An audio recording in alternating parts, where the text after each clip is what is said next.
Why is that angel so sad? Because of the beheading? Yeah, somebody chopped off a head. Gosh, samurai sword. But they all are missing their left hand. You're right. You say the decapitated statue is missing its hand. Yes.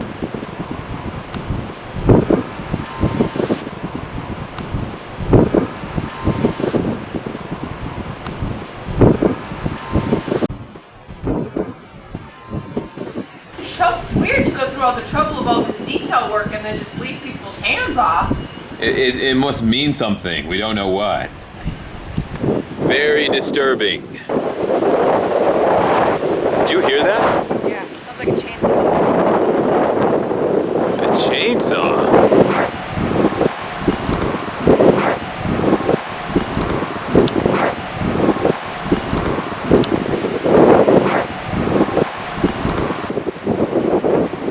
Okay, we heard a noise now that sounds like a chainsaw. No big deal, it's just a chainsaw we heard. People missing their hands and hearing chainsaws, I mean, that's normal.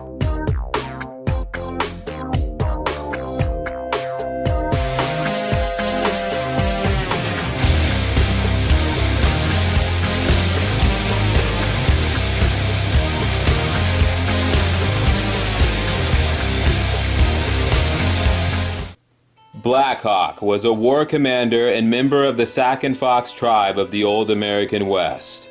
Born in Illinois in 1767, Blackhawk rose to prominence in the 1780s while fighting against the mighty Osage Nation of Kansas and Missouri. They say he ran through the battlefield, vanquishing enemies, one after another before the last dead body could hit the ground. At age 19, his mortally wounded father, the medicine man Paesia, gave him the sacred bundle, which bestowed upon him the title of war chief. However, the young man would end up choosing his own path in the world. In the late 1700s, Blackhawk and his men were recruited by the British military to defend the Canadian border from United States advances. Blackhawk served with distinction for many years and was awarded a silver medal and the rank of brigadier general for his gallantry. In his 30s, Blackhawk decided to leave his commission and go back to his people. But upon returning, he learned that a new war chief named Keokuk had been selected as leader of the Sac and Foxes. Keokuk was a diplomatically minded man who believed in strength through negotiation, and he did not agree with the militaristic stances of Blackhawk or his father, the great warrior Paesia. He invalidated Blackhawk's role in the tribe and asked him, for the sake of peace, to leave. A disillusioned Blackhawk returned to Canada and resumed his post defending the Great Lakes from the U.S. military, where he fought gloriously in many engagements. During the War of 1812, Blackhawk led a brigade of 200 braves against the United States and was instrumental in the fall of Fort Madison, Iowa. By the end of the war, Blackhawk felt deep despair because of the violence and death around him. He said he had no taste for war any longer and retired permanently from his life as a soldier. He packed up his belongings and returned to Illinois. However, when he arrived at Sauconnec, his hometown, no one he knew was there. The town was full of European American settlers. He learned that due to the naivete of Keokuk, the people of Sauconnec signed a confusing treaty that ceded away their land to the United States. And the Sac and Foxes were now wandering somewhere on the edge of the Great Plains. Blackhawk eventually tracked down his old tribe, many of whom were confused and afraid. He reassembled them together for a long track homeward, under his opinion that the treaty signed was vague and underrepresentative of the people most affected. In the spring of 1832, he led a caravan of 1,500 people eastward to the Rock River area where they were from, with the hopes of building a new town. But they encountered resistance. Blackhawk was met with a U.S. delegation of unusual Indian guides called the Winnebagos, sent to dissuade him from proceeding further.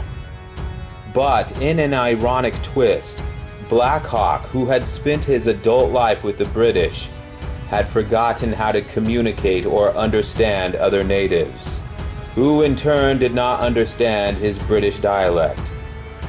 Unfortunately, Blackhawk's banner of peace seemed to be completely misunderstood by the scouts, who interpreted his group to be an imminent threat. On the eve of crossing the Mississippi River, Blackhawk was visited in his wigwam by a magician named White Cloud, who came to warn him of a prophetic dream he had, wherein he saw a monster, a giant monster on the surface of the river. Blackhawk remembered how, before leaving on their journey, White Cloud said he had a vision of them peacefully and joyfully crossing the Rock River to build a new home, and that he saw in this vision the Palefaces riding beside them and helping them. A prediction that completely failed. "I have waded across this river many times in my life," said Blackhawk, "and never once seen a monster." The next day, as they prepared to cross the mighty Mississippi River, they spotted something in the distance, slowly getting closer and closer. It was a United States warship, armed with cannons, approaching them full speed ahead.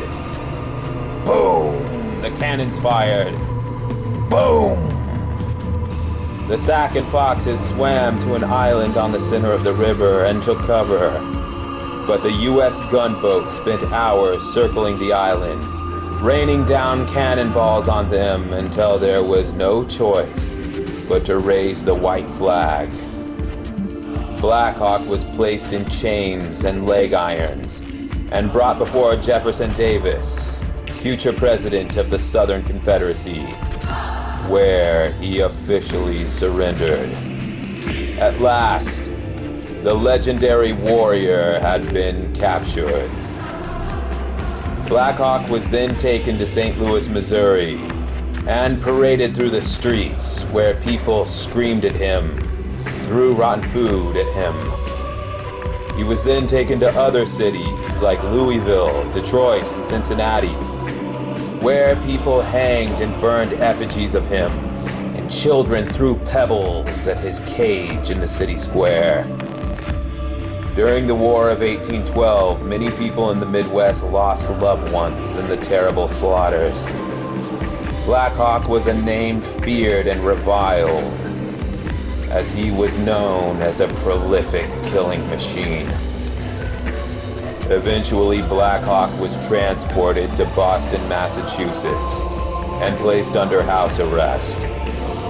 He was closely guarded 24 hours a day, but he was allowed to go walking in a nearby park called Boston Common. And it was there where he was sought out by a young school teacher named Henry Wadsworth Longfellow. Henry was a burgeoning writer and educator, fascinated by native languages, histories, and stories from the American frontier. The two men had an easy rapport with each other and spent many autumn days sitting beneath trees, sharing stories of great battles and heart-racing adventures.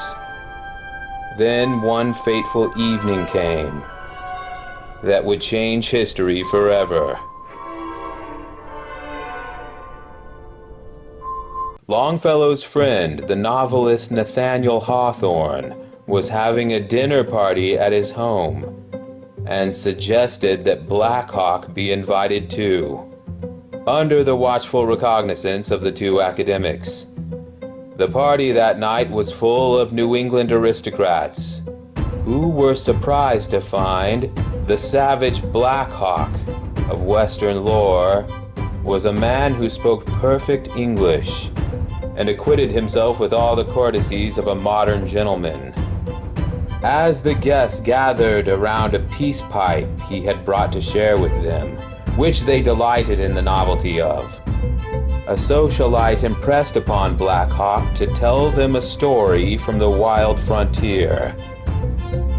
Blackhawk set down his wine glass, leaned back in his chair, and said, "Should you ask me whence these stories, whence these legends and traditions, with the odors of the forest, with the dew and damp of meadows, with the curling smoke of wigwams, with the rushing of great rivers, with their frequent repetitions and their wild reverberations, as of thunder in the mountains, from the forest and the prairies, from the great lakes of the Northland, from the mountains, moors, and finlands, where the heron, the shushuga, feeds among the reeds and rushes. I repeat them as I heard them from the lips of Nawadaha, the musician, the sweet singer. Should you ask where Nawadaha found these songs so wild and wayward, I should answer, I should tell you, in the lodges of the beaver, in the hoof prints of the bison, in the eyrie of the eagle. All the wild fowl sang them to him in the melancholy marshes. Chitoek, the plover, sang them. Mahing, the loon. The wild goose, wawa, and also the grouse, mushkodasa. In the vale of Tawasintha, in the green and silent valley, by the pleasant water courses dwelt the singer Nawadaha. Round about the Indian village spread the meadows and the cornfields, and beyond them stood the forest, stood the grove of singing pine trees, green in summer, white in winter, ever sighing, ever singing. And the pleasant watercourses, you could trace them through the valley, by the rushing in the springtime, by the alders in the summer, by the white fog in the autumn, by the black line in the winter. And beside them dwelt the singer and the vale of Tawasintha. In the green and silent valley he sang the song of Hiawatha. Blackhawk proceeded to tell them an epic tale told to him by his neighbors, the Iowas, which had been handed down to them from their neighbors to the north, the Dakotas. The story of a young adventurer named Hiawatha, who paddled his canoe from adventure to adventure. He was a great jokester, playing pranks on all the animals he was friends with, and laughing and singing all the way. The men that evening leaned against the fireplace as they followed Hiawatha's narrow escapes, armed with bow and arrow, through winding mazes of fire-breathing dragons. The women clutched their collars at hearing of his fateful romance with Minnehaha, an Indian maiden who slipped through his grasp in winter's harshest howling moment. As this 3-hour epic concluded at the stroke of midnight, not one person was left in the house who hadn't fought back tears. That evening, Blackhawk became an instant celebrity in the circles of New England socialites, and Wadsworth Longfellow began compiling all the stories he heard into a full-length work called The Song of Hiawatha, a compendium-sized storybook poem that circulated 50,000 copies in its first edition. It made Longfellow the best-selling poet of his generation, The extant poem for the first time humanized the Native American experience for general audiences, and in the century and a half that followed, permanently shaped imagery of the American Indian in popular culture. Edgar Allan Poe described the poem as the greatest literary work in American history, except possibly Hawthorne's own Scarlet Letter. The Song of Hiawatha also inspired cantinas, songs, and stage plays, and later in the 20th century was made into a series of Disney cartoons and popular comic books. Before beginning his long work of compiling this masterpiece, Longfellow took great care to credit his sources, the native storytellers Blackhawk, Neopope, and George Copway. When he asked Blackhawk how he could be compensated, he said, "I want to go home." Wadsworth Longfellow knew that this was not so easy. Your village, Sakonek, is someone else's home now. Please, Henry, said Blackhawk. I don't belong here. With the help of many other New England aristocrats and scholars, Longfellow persuaded the President of the United States to release Blackhawk and allow him back to the Midwest, with the provision that his fighting days were behind him. The Sac and Fox tribe was reassembled, including Chief Keokuk and the prophet White Cloud, as they prepared to migrate west to Iowa, not far from their original home. After a months-long, tiring journey, when they stood at the banks of the Rock River, Blackhawk suddenly remembered White Cloud's prophetic vision, that they would joyfully and peacefully cross the river to build a new home, and that palefaces would be helping them. Blackhawk died quietly in his home in 1838 and was buried on the farmland of his friend James Jordan. Several years later, the Sac and Foxes again relocated to the state of Kansas, along with their neighbors, the Iowas, the Potawatomi tribe, the Prairie Band Indians, and others. In 1857, a town named Hiawatha, Kansas, was founded to honor Blackhawk's memory. The Sac and Foxes were a woodland people, accustomed to fish and fowl, not hunting bison or growing wheat. Adapting to a new life on the Great Plains was challenging at times. The 20th century brought the Dust Bowl era of the 1920s and 30s. A terrible drought followed by years of brutal windstorms, and an economic Great Depression which desolated the tiny town of Hiawatha. But it was also remembered as a scary time because of a mean and miserly old man who haunted the area like a Christmas Grinch. His name was Jonathan Milburn Davis, a landowner originally from Kentucky, who some say had fought for the South in the Civil War. Davis owned a large acreage of land sandwiched between the White Cloud, Kickapoo, and Sac and Fox reservations. He was an agriculturist and a very wealthy man, with a large number of industrial farming machines. But he never used them to help his neighbors. In fact, he seemed to revel in acts of intimidation and harsh treatment. On one occasion, a group of Sac and Fox were working in a field of sunflowers when a brand new Chrysler automobile appeared on the dirt road, and a scowling Mr. Davis looking out the window. The story goes that a little boy picked one of the flowers and walked over to the car to offer it to Davis. The gravelly old man looked out the window and said, "Get out of the road!" On another instance, a Baptist minister named Reverend Hayes, doing a food drive for the poor, asked Davis if he could lend a hand. The old man slowly lifted his arm, pulled back the cuff of his sleeve, showed him a metal hook. What hand would that be? The old miser cackled as the Reverend showed himself the door. In 1930, Davis's wife died of illness. At first, he gave her a small headstone, but then announced the construction of a grand mausoleum. This surprised the town because the threadbare woman had never been treated to any such excesses in her living years. In fact, most people mistakenly thought she was one of his servants. In 1931, Davis commissioned a statue of her to be built.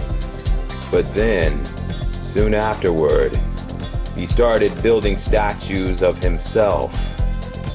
Italian marble, crafted by master stoneworkers from Europe, one after another, as a town decimated by the Dust Bowl and the Great Depression stood and watched.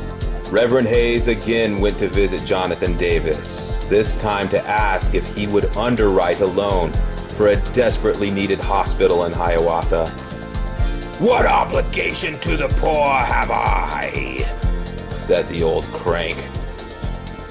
The Reverend sighed. It was just a thought, Brother Davis. He continued building his bizarre memorial to himself year after year. And then one day it happened. The old miser died. His funeral was that weekend, but attendance was extremely low. Despite the grand memorial he had enshrined for himself, people of Hiawatha went about their business and tried to forget the old Scrooge. But it seemed he was not so ready to be forgotten. Several weeks later at the Baptist church, an out-of-town family visiting their grandmother asked if they had found Mrs. Davis. "She's been dead for some time now," Reverend Hayes said. "Oh, is her husband, Mr. Davis, losing his memory?" "Mr. Davis is also dead." The family looked at each other in surprise. "Grandmama told us that Mr. Davis came on her porch last night and said he couldn't find his wife."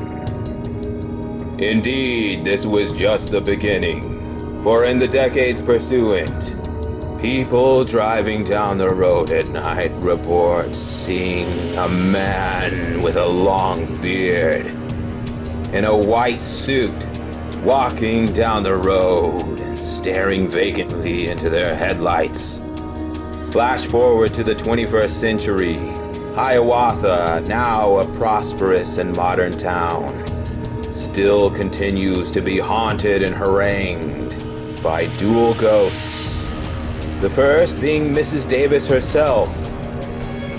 Campers and fishermen at Lake Hiawatha south of town say they have seen a mist over the lake which shapes itself into the form of a cloudy old woman. And of course, the ghost of Mr. Davis. Some visiting the mausoleum say they have seen the statue move. And some say it has even stood up from its chair and come to life. And now it's our turn to investigate the statues of the ghosts.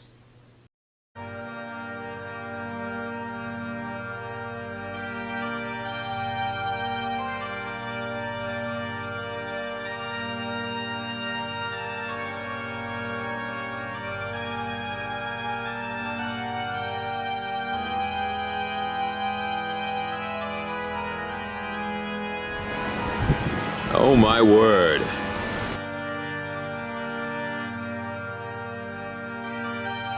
Good heavens.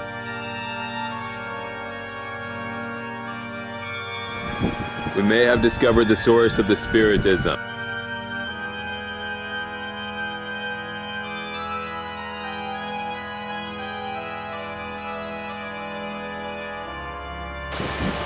It's like they're planning more deaths. Join us! Join us, okay? Whoa! I think they heard you! almost knocked us over.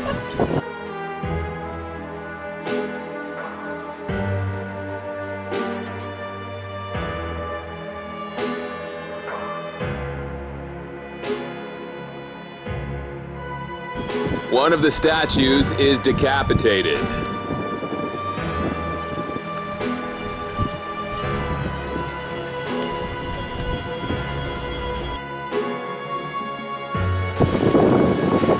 We have grandmother, great-grandmother. These look like Civil War generals here.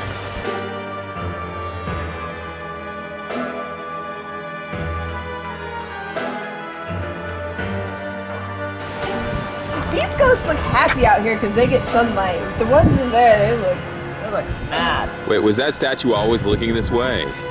The second one? I thought its eyes were, or maybe I'm getting him mixed up with that guy. Has that guy moved? It's a little off now. Now he's looking this way. It's like his eyes are following you.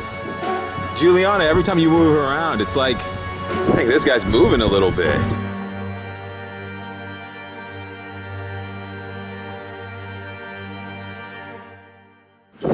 Creepy. Look at this guy.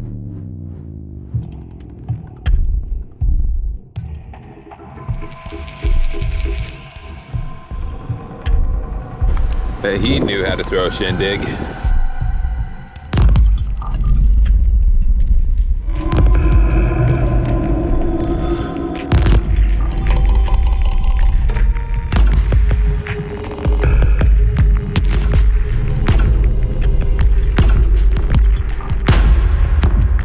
The vacant chair.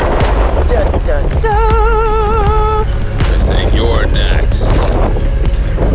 You are next, servant.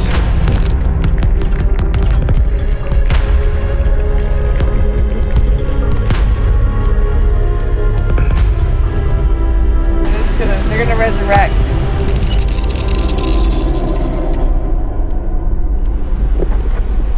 One's holding flowers. Who put the flowers there?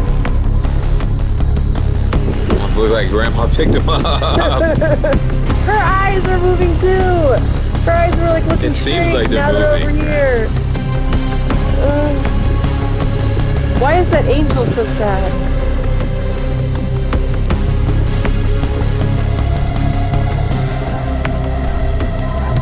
Yeah, this guy's missing his left hand, and that guy's missing his left hand.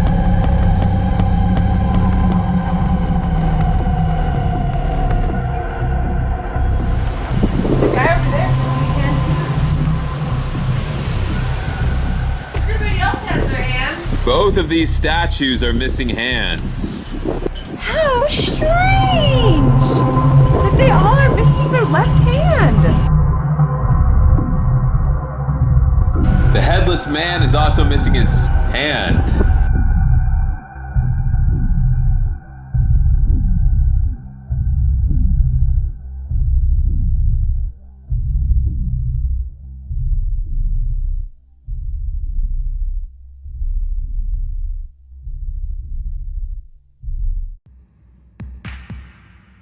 In 1838, the town of Madison, Iowa, had a 4th of July celebration and picnic in which the Native Americans and European Americans shared a celebration together, and Blackhawk was asked to say a few words.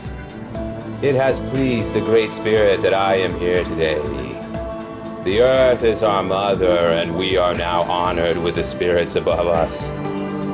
I hope we are all friends here. A few winters ago, I was fighting against you. I did wrong, perhaps, but that is past. Let it be forgotten. I thank the Great Spirit that I am now friendly with all my brethren. It is His wish and mine. I liked my town. I liked my cornfield. But now it is yours too. Keep it as we did, and it will produce you bounties and cornucopias. Hiawatha is the tale of two very different personalities. One man whose greed and selfishness led to suffering, and another man who through suffering learned kindness and compassion. Blackhawk was poor when he died. He had no money and was buried by a farmer out in a field. But today, near his original home by the Rock River, a 50-foot tall statue of him stands. He did not ask anyone to build it. It was erected by those who remember and appreciate him. And every year it is visited by thousands, inspired by the unconquerable American spirit. By contrast, the haunted mausoleum of Hiawatha, Kansas, seems to be the reward in full for a wretched disposition, tearing down grain silos to build bigger grain silos, and not knowing that this very night they are demanding your soul from you. Good night, everyone, and thanks for coming along.